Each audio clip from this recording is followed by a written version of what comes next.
Hello there, I'm Lloyd Evans. Welcome to Ramacrow. It's time for another voicemail. Today's voicemail is from an anonymous caller.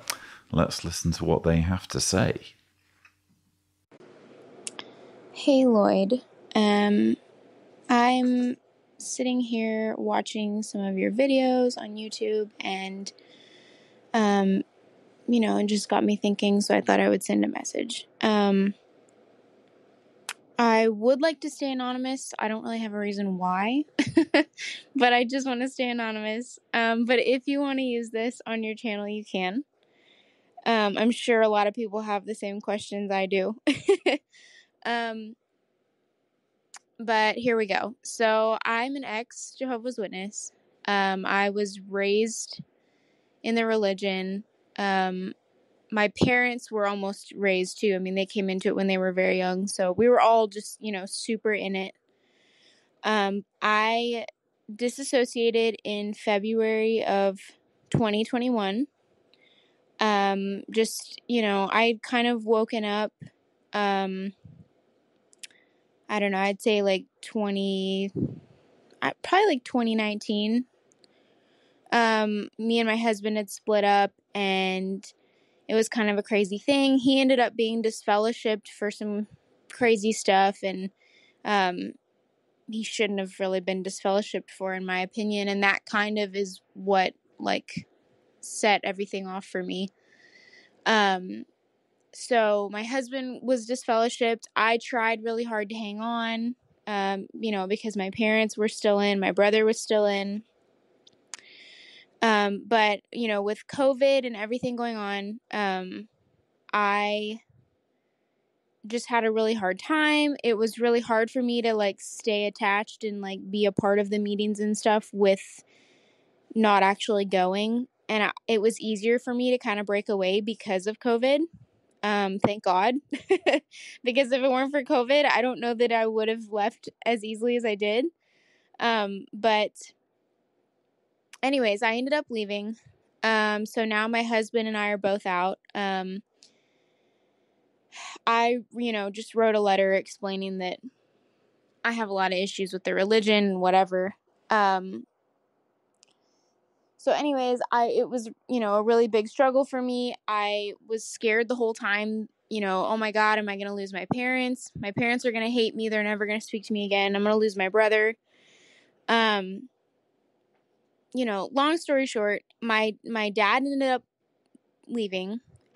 He's not disfellowshipped or anything. He hasn't, disassociated or anything like that, but he hasn't been to a meeting in close to a year. Him and I talk all the time about the issues we have with the organization. My mom is still in, which is really hard. I can kind of feel that maybe she's teetering back and forth,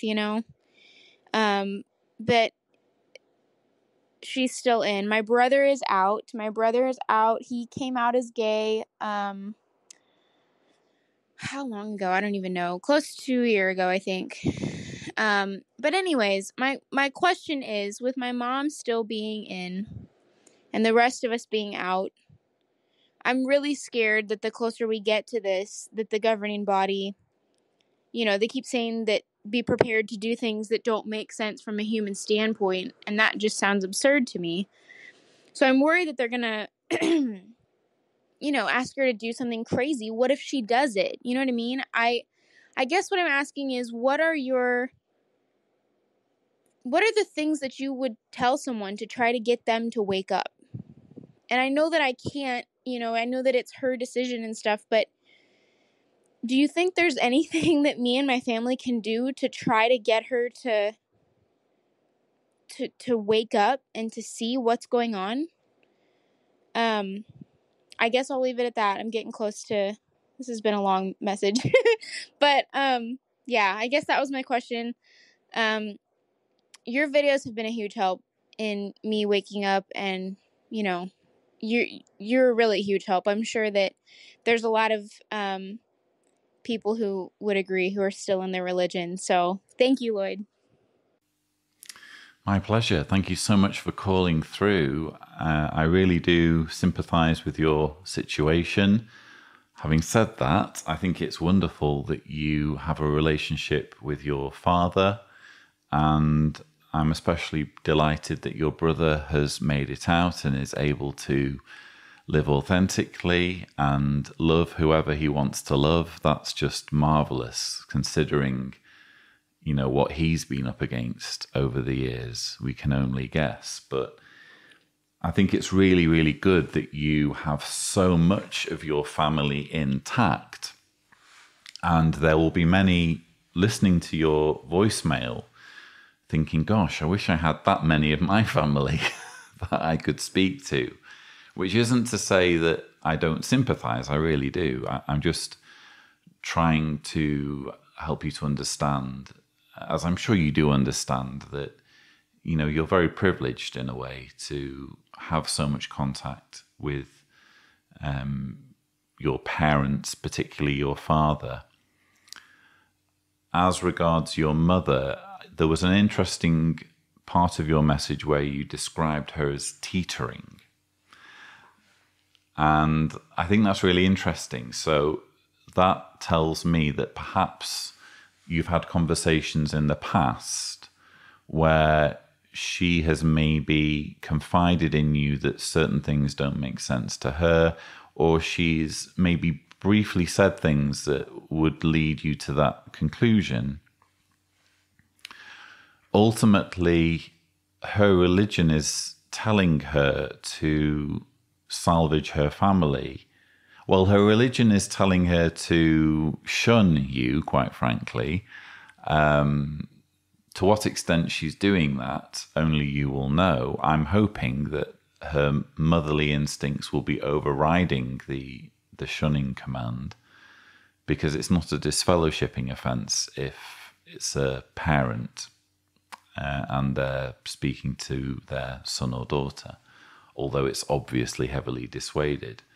Certainly with your father, who is not disfellowshipped and has simply stopped attending meetings, your mother will be wanting to salvage him and will be wanting to win him over without a word, so to speak. And so maybe this is something where you and your father, in one of your many conversations, which it's wonderful that you're having, maybe you can discuss it between you and you know, try and figure out to what extent she is trying to reach out to your father and trying to persuade him, and whether in one of these situations there's something that your father can tactfully say that will just plant a few seeds, that will just give some food for thought, which I think is the best you can hope for, because as I've repeatedly said on the channel, you know, we can't do people's thinking for them. You know, just because you came to the conclusion that it's a lie doesn't mean those around you will. As I've said, you're already lucky to have your father in this situation where he's faded or fading and your brother is out. You don't always get the box set, I'm afraid. As much as I'm sure you'd love your mother to join you. So to a degree, it's about managing your expectations and understanding that your mother is her own person, and it could well be that she goes to her grave believing this. There really are no guarantees. That's how potent Jehovah's Witness indoctrination is. But if anyone has a chance of helping her, it's either going to be you if she's having conversations, particularly where she indicates that her faith might be teetering, or more realistically, her husband, who she is going to want to salvage because the faith, the religion is telling her that she needs to get her husband to rejoin or strengthen his faith or whatever. So Yeah, manage your expectations, but at the same time, I think there is perhaps space for you and your father, and indeed your brother, to kind of come together and just figure out, well, first of all, discuss between you to what extent your mother is open to dialogue. Because if she's not open to dialogue whatsoever, then there aren't going to be any opportunities. But if you can talk between yourselves and make sure you're all on the same page when it comes to tactfully pointing her in the direction of different resources, whether it's JW Facts, whether it's Crisis of Conscience, whatever, who knows, maybe you'll be able to collectively come up with some kind of strategy for helping her. But again, ultimately, it's got to be your mother who does the legwork, because it's her brain. We can't do her thinking for her. As regards the stuff about control and the really disturbing rhetoric coming out of the organization that Jehovah's Witnesses should be ready to obey, even if they're given instructions that may seem illogical from a human standpoint. I think I've done a voicemail before on that. If I have, maybe if Tibor is gracious, it can be shown. Ultimately, I believe that,